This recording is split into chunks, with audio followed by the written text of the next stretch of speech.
Hi hello மக்களே வணக்கம். இன்னும் நம்ம சேனல் சப்ஸ்கிரைப் பண்ணாமல் இருந்தால் சப்ஸ்கிரைப் பண்ணுங்கள், பெல் ஐக்கானையும் தட்டி விட்ருங்க. டாக்டர் அம்பேத்கரோட முதல் 7 பாகங்கள் பிளேலிஸ்ட்டில் இருக்குது. பார்க்கலீனா பார்த்துட்டு வாங்க, அடுத்த பாகத்துக்கு போகலாம். பொதுவாகவே பீமோட பகல் உணவு பள்ளியில் தான் சாப்பிடுவார். சில ரொட்டி துண்டுகளும் காய்கறிகளும் தான் அவரோட பகல் உணவு.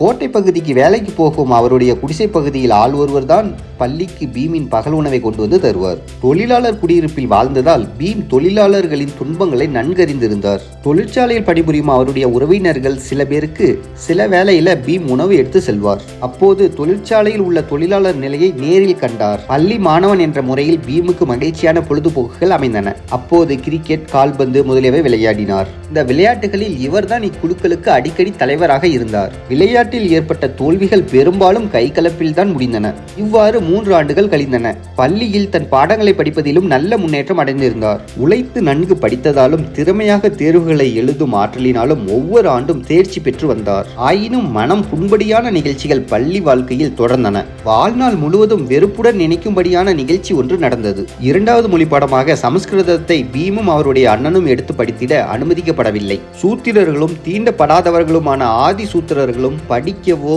மற்றவர்கள் படித்தால் பக்கத்தில் நின்று கேட்கவோ கூடாது என்று தடை விதிக்கப்பட்டிருந்த வேதங்களை கற்பதற்கு சமஸ்கிருதமே திறவுகோல் போன்றதாகும். வேதங்களை நம்புவதுதான் இந்து என்று திலகர் போன்றே பழமைவாதிகளிடம் செல்வாக்கு பெற்றிருந்த இந்து தலைவர்கள் கூறினார்கள். ஆனால் 70 விழுக்காடு மக்களோ வேதங்களை படிக்கவும் கேட்கவும் தடை விதிக்கப்பட்டுள்ளது இந்து மதத்தில்.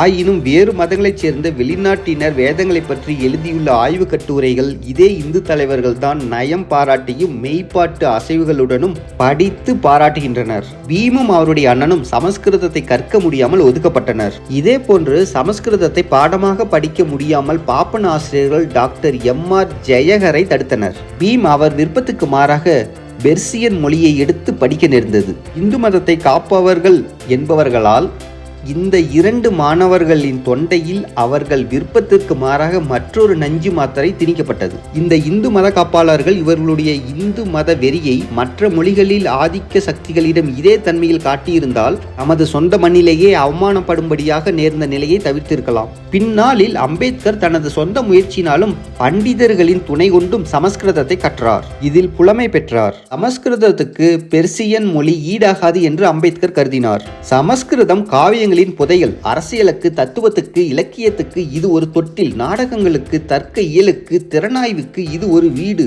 என்று அம்பேத்கர் குறிப்பிட்டுள்ளார். குறுகிய மனம் கொண்ட மத வெறியர்கள் சுமத்திய இழிவுகளும் ஏற்படுத்திய ஆழமான மனப்புண்களும் ஒரு பக்கம் இருக்க, வாழ்வில் உயர்ந்த நிலையை அடைதலே குறிக்கோள் என்று பீமின் தந்தை தொடர்ந்து ஊக்குவித்துக் கொண்டே இருந்தார். இதே போன்று நல்ல மனம் படைத்தவர்களும் பீமை ஊக்குவித்தனர். இதனால் பீம் முறையாக படித்து வந்தார்.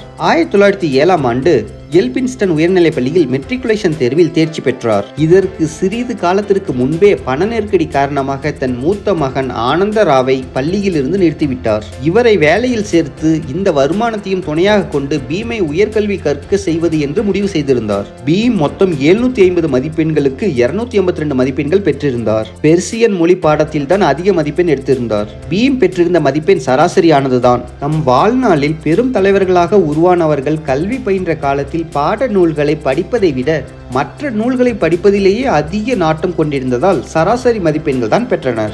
ஆயினும் தீண்டப்படாத மாணவன் ஒருவன் தேர்ச்சி பெற்று இவ்வளவு மதிப்பெண் பெற்றிருப்பது பெருஞ்சாதனையாக கருதப்பட்டது. எனவே இந்த நிகழ்ச்சி பீம் சமூகத்தினரால் ஒரு விழாவாக மகிழ்ச்சியுடன் கொண்டாடப்பட்டது. புகழ் பெற்றிருந்த சமூக சீர்திருத்தவாதியான எஸ்.கே. போலே தலைமையில் பம்பாயில் பீமுக்கு ஒரு பாராட்டு கூட்டம் நடத்தப்பட்டது. புகழ் பெற்ற மராத்திய எழுத்தாளரும் சமூக சீர்திருத்தவாதியுமான கிருஷ்ணாஜி அர்ஜுன் கெலுக்கர் இவ்விழாவில் கலந்து கொண்டார். இவர் வில்சன் உயர்நிலை பள்ளியின் உதவி ஆசிரியர். மாலை பொழுதுகளில் ஒரு பூங்காவில் கெலுஸ்கர் படிப்பது வழக்கம். பீமும் இதே பூங்காவுக்கு வந்து படிப்பார். அதனால் இருவருக்கும் தொடர்பு ஏற்பட்டது. இந்த சிறு வயதிலேயே இந்த அளவுக்கு ஆர்வமுடனும் முனைப்புடனும் படிக்கும் பீம் கெலுஸ்கரின் நெஞ்சை கவர்ந்தார். எனவே கெலுஸ்கர் பீமுக்கு படிக்க புத்தகங்களை கொடுத்து வந்தார். இந்த பாராட்டு விழாவில் தான் எழுதிய கௌதம புத்தரின் வரலாறு என்ற நூலின் ஒரு பதியை பீமுக்கு பரிசாக வழங்கினார். பீமின் அருஞ்செயல்களை பாராட்டி பேசினார். கூட்டம் முடிந்த பின் சுபேதார் ராம்ஜி சக்பால் அவர்களிடம் உங்கள் மகன் பல்கலைக்கழகத்தில் சேர்ந்து உயர்நிலை கல்வி படிக்கப் போகிறானா என்று கேட்டார்.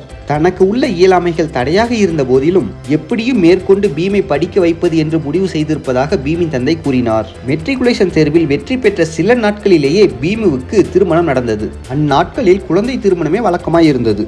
19ஆம் நூற்றாண்டில் பிற்பகுதியில் பிறந்த சில தலைவர்கள் மெட்ரிகுலேஷன் தேர்வில் தேர்ச்சி பெற்ற உடனே திருமணம் நடந்துள்ளது. இந்த வழக்கத்தின் காரணமாகவே சுபேதார் ராம்ஜியும் தன் மகனுக்கு திருமணம் செய்திட விளைந்தார்.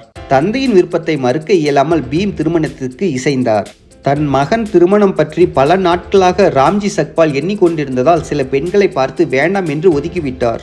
ஒரு முறை ஒரு பெண்ணை தேர்ந்தெடுத்து மனம் பேசிவிட்டார். அதன் பின் மனம் மாறி அப்பெண்ணை வேண்டாம் என்று கூறிவிட்டார். மனம் பேசி ஒப்புதல் தந்த பெண்ணை வேண்டாம் என்று மறுத்ததற்காக சாதி பஞ்சாயத்துக்கு 5 ரூபாய் அபராதம் செலுத்தினார். ஒரு புதுமையான இடத்தில் பீமின் திருமணம் நடந்தது. பம்பாயில் பைக்குல்லா மார்க்கெட்டில் ஒரு திறந்த கொட்டகையில் பீமின் திருமணம் நடந்தது. இந்த அங்காடியில் பகல் வியாபாரம் முடிந்த பின் இரவில் மணமகனும் அவருடைய உறவினர்களும் அகன்றிருந்த மேல் கூரை இல்லாத கொட்டகையின் ஒரு மூலையில் குழுமினர். மற்றொரு மூலையில் மணமகளும் அவர்களுடைய உறவினர்களும் கூடினர். அவர்கள் இருந்த இடத்தில் சாக்கடை நீர் ஓடிக்கொண்டிருந்தது. பகலில் பொருட்களை வைத்து விற்கும் கல் மேடைகள் தான் அவர்களது அமர்விற்கு பெஞ்சுகளாக மாறின. அந்த மார்க்கெட் முழுவதும் திருமண கூடமாயிற்று. அடுத்த எபிசோட் நாளைக்கு பார்ப்போம். Thank you for watching. For more videos, please subscribe.